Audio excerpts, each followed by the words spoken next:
We all have those big dreams, right? The ones that live in the back of our minds. But how do you actually make them happen? That's what we're diving into today. We're going to take that big, maybe a little fuzzy vision you have for your life and turn it into a real, solid path forward. And the best part, it's all about one small step at a time. Okay, so here's our game plan. First up, we'll get really clear on the difference between dreams and goals, because they're not the same thing. Then we'll roll up our sleeves and build an actual action plan.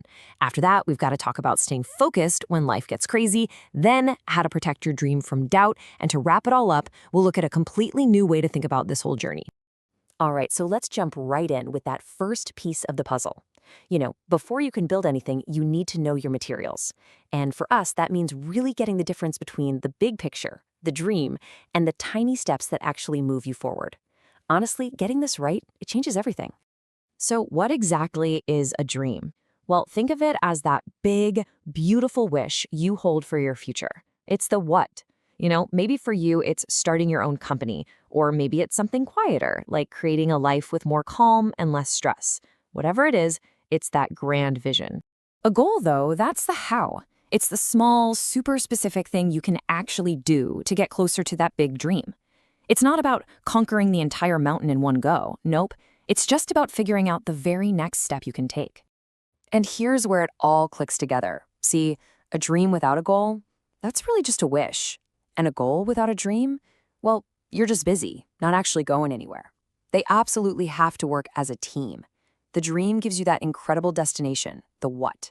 And the goal, well, that's your turn-by-turn navigation, the how that gets you there every single day. Okay, so now we get the difference. We've got our two key ingredients. So how do we actually cook this up into a real strategy? This is the fun part, where we get super practical and start turning that big idea into something you can actually do. And you know what? The process is way simpler than you might think. Step 1, just get really clear on that one big dream. Step 2, define one tiny action. I'm talking so small it feels almost silly, something you can't possibly say no to. And then step 3, start living a tiny piece of that dream. Today, seriously. If your dream is a more peaceful life, can you find just 5 minutes of quiet today? You don't have to wait to start. And this is what's so incredibly powerful about taking it slow. Every single time you take that one small, consistent step, it's like you're sending a message directly to your dream. You're basically saying, hey, I see you. I'm serious about this. I'm coming. It's not about some big heroic leap. It's about that steady, quiet movement forward. Okay, having a plan is awesome, but let's be real. Life is messy. It's full of notifications, to-do lists, and, the siren song of the couch. So the big question is, how do we actually stay on track when the world is so noisy?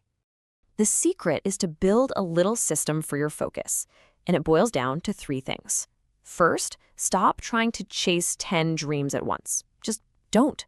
Pick one priority dream for right now, for this season of your life. Second, create a tiny daily anchor action that connects you to it.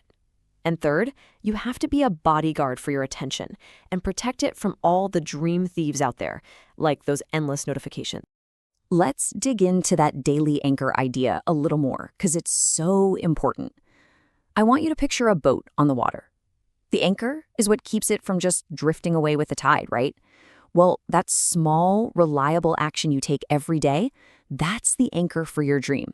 It keeps it from drifting off into that vague land of someday. Look, it's not always going to be easy. We all know that. There are going to be days when you're exhausted, days when other people just don't get it, and maybe the hardest days when your own mind is telling you to just give up. And on those days, protecting your dream, that becomes your #1 job. So what happens when you share your dream and someone kind of rains on your parade? Here's something really important to remember. Their words, they're almost always about their fears, not your limits. What they're saying reflects their own world, not what's actually possible for you. Understanding that is a huge part of protecting your dream. But let's be honest, sometimes the loudest doubter is the one in our own head. So on those days when you just don't feel like it, try asking yourself this one simple question in the morning. Today, am I for my dream or against my dream? It's not about guilt or being perfect. It's just about making a tiny choice in this one moment to be on your own side. And this really leads to this beautiful idea of loyalty. Your dream doesn't need you to be perfect. It just needs you to be loyal. It needs you to show up again and again. Loyalty means you stay with it, especially when it's hard. And believe me, that kind of quiet consistency is way more powerful than a few random bursts of perfection. All right, to wrap things up, let's talk about a new way to think about this entire journey. It's a little shift in perspective, but man, it can release so much pressure. It makes the whole thing feel sustainable and, dare I say it, even joyful. And if you remember only one thing from our time together, please let it be this. Your dream is not a deadline. It's not some finish line you have to frantically sprint towards. It's a direction. Think of it as the guiding force for your life. So picture a compass. A compass doesn't scream at you, "Hey, arrive now, faster!" No, it just quietly and consistently points the way. Your dream does the exact same thing. It's there to give you hope, to gently pull you forward when things get tough, and to just remind you of your true north, one step at a time. So as we close out, I want to leave you with this one question to carry with you. Forget about next year. Forget about even next month. Just think about this week. What is one single, gentle step you can take in the direction of your dream? Because that's it. That's where everything begins.